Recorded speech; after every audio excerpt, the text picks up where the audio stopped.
Welcome back, guys. This is Jay from Visions of Reality. This is day 2 of 12 days of Visions of Reality. Um, Similar to 12 Days of Christmas, right? I think I don't need to explain that anymore after this video. But anyways, this song is all about the song There Is No Death. And this song has a special place in my heart as well, because this is the song that I used as an example of my vocal abilities when I sent it to Alex Wojciewicz, the drummer of Idolus. And he was like, wow, this is really good. That's really you singing. You're not using pitch correction. Like, pitch correction? What? You kidding me? Hell no. No, I mean, there is some subtle pitch correction in the final product of this album, but it's imperceptible to my ears. It's, I don't know if I'm pitch perfect, but I think I can hear pitch perfect and I can sing on key. Although when I'm listening back to some of the songs, I was sharp in a couple of spots. But I left it because it's worked for the song. But anyways, I'm kind of rambling, but this is the song that I pitched my abilities to Alex. He was impressed, and the rest is history. I went in there for um, shortly after to what do they call it? Try out, I guess. And of course, I was hired, and the same day, actually Alex Scruggs came in, and he was hired the same day. So me and Alex can share that. Hey, we both joined Idolus the same day. It was sometime in August of 2022. So anyways, There Is No Death. This song was a song that I had started writing, I think, probably maybe 10 or 15 years ago. And finally came together in about 2021, 2022, I believe. And that's when I released it on like BandLab and stuff like that. And then I finally decided last year that I was going to release it under the name Visions of Reality. I think this is before I even decided that I was going to do a full record. But I released it as a single, and I didn't have any artwork. Just I went and paint and put on the stupid "There Is No Death" Visions of Reality. It's still on. It's still unfortunately on all the streaming media platforms, music streaming platforms, and I don't know how to change it. And I'm not going to worry about it as long as I get the logo fixed. But yeah, that song is all about. There's actually in this song that's kind of a again pointing to the Rancher book and also Course in Miracles. Talking about some of the concepts from both of those. I even have a little music video that I released on it as well on YouTube, and it's just a bunch of pictures and videos and such, all royalty free stuff.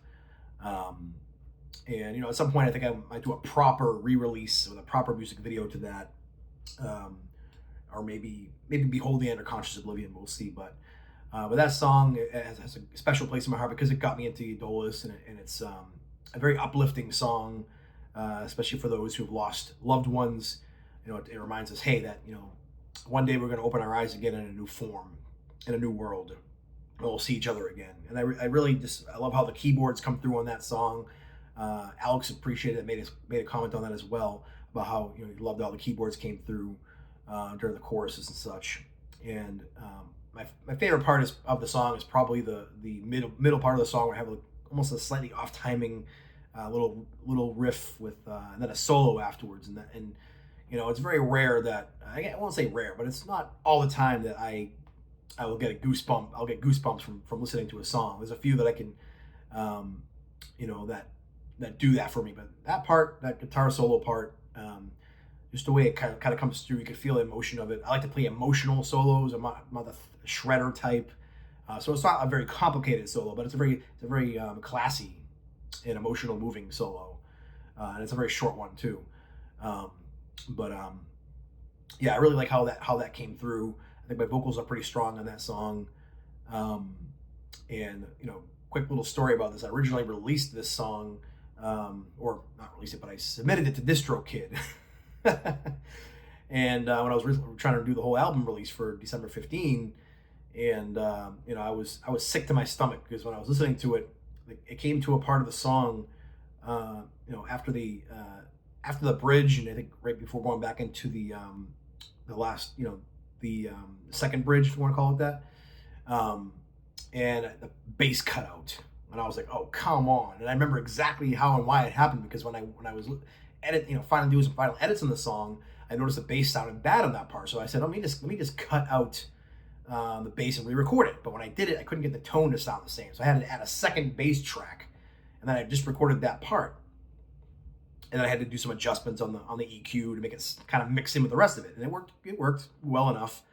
But I guess some point through the process of saving it before I rendered it, I saw 2 bass tracks and didn't remember, oh, I have a second bass track for just that one part. So I deleted it. So, and I wrestled with it. I was like, you know what? Do I want to live the rest of my life knowing that the bass is missing on this one part? And the funny part is it could have worked. Like, it didn't sound terrible. Like, it was in a part that it sounded like it was maybe intentional that the bass was cut out, but not entirely. And I knew it was going to be there. And I was debating on whether I should, just delete the whole release and start all over again. This is before I realized DistroKid would give me a reimbursement for deleting and re-adding an album, because I had to pay for some extras for things. And they did eventually give me a refund for the first. Actually, I did it twice. I submitted it, pulled it, submitted it, pulled it, and the third one I finally left. So, luckily I was able to go back in and fix it.